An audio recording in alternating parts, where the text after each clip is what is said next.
আসসালামু আলাইকুম রহমতুল্লাহি ওয়াবারাকাতুহ। আজকে আমরা বিশ্ববিখ্যাত একটি হাদিস নিয়ে আলোচনা করব ইনশাআল্লাহ। কিয়ামতের ময়দানে যেদিন কোনো ছায়া থাকবে না, সেদিন 7 ব্যক্তি আরশের নিচে ছায়া পাবেন। সেই 7 ব্যক্তি সম্পর্কেই আমাদের আলোকপাত। সাবআতু ইউযিল্লুহুমুল্লাহ ফি যিল্লি ইয়াওমা লা যিল্লা ইল্লা যিল্লুহ।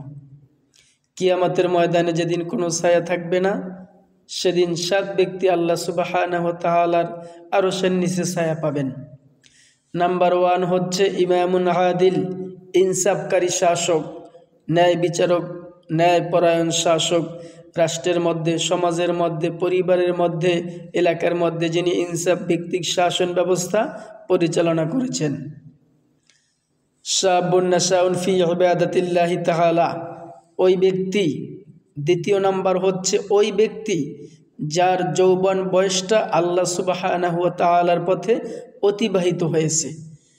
তৃতীয় নাম্বার হচ্ছে ওই ব্যক্তি কলবুহু রাজুলুন মুআল্লাকুন বিল মাসাজিদ, যার হৃদয়টা সবসময় মসজিদের সঙ্গে লটকানো থাকে।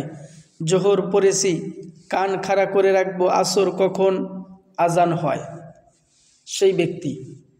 4 নাম্বার হচ্ছে রাজুলুন ইমরাতুন দাওয়াতহু ইমরাতুন যাতু মানসাবিন ওয়া জামাল, কোনো সম্ভ্রান্ত মহিলা যদি অন্যায় কাজের দিকে কোনো মানুষকে আহ্বান করে, সে বলবে ফাকওয়ালা ইন্নী আখাফুল্লাহ, আমি তো আল্লাহকে ভয় পাই, এই কাজ আমার দ্বারা সম্ভব নয়। 5 নাম্বার রাজুলান তাসাদ্দাকা বিসাদাকাহ ফাআখফাহা হাত্তা লা তা'লাম শিমালুহু মা তুনফিকু ইয়ামিন,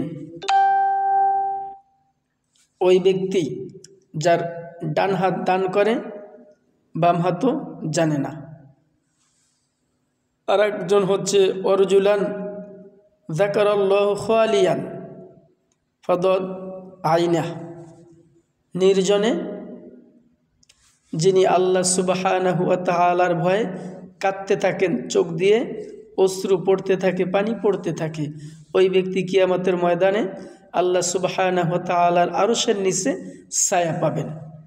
রজুলানে তাহাব্বা ফিল্লাহি ইজতাবানা আলাইহি ওয়া তাফাররাগা আলাইহি, ওই 2 ব্যক্তি যারা একে অপরকে ভালোবাসে আল্লাহ সুবহানাহু ওয়া তাআলার জন্য, এবং তারা পরস্পর বিচ্ছিন্নও হয় আল্লাহ সুবহানাহু ওয়া তাআলার জন্য। সুতরাং আমরা বুঝতে পারলাম 7 শ্রেণীর কথা। তাহলে আমাদের এটা কাম্য, আশা আকাঙ্ক্ষা থাকা দরকার আল্লাহ সুবহানাহু ওয়া তাআলা যেন এই 7 শ্রেণীর মধ্যে আমাদেরকে শামিল করে নেন। ওয়া আখির দাওয়ানা আনিল হামদুলিল্লাহ।